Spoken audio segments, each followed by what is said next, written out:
Ohio Valley Jeep Club held a clothing giveaway and free breakfast at the St. Paul's United Methodist Church in Parkersburg. According to Missy and Jeanna Williams, the Jeep Club often does community outreach here in the Mid-Ohio Valley. The people that attended had the chance to pick out a bag full of clothing and some household items that were donated. They added that it is a bigger giveaway with the church and the Jeep Club involved. Like, I run the meals that we do here at the church, and since I'm one of the admins, we do community outreach, so they came down to help us with that. It makes you feel good, number one.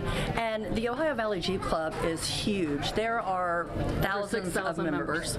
Yes. And so between those members, they like to participate in parades. They like to, show off their Jeeps. And to learn more about the Ohio Valley Jeep Club, you can visit our online article at WTAP.com.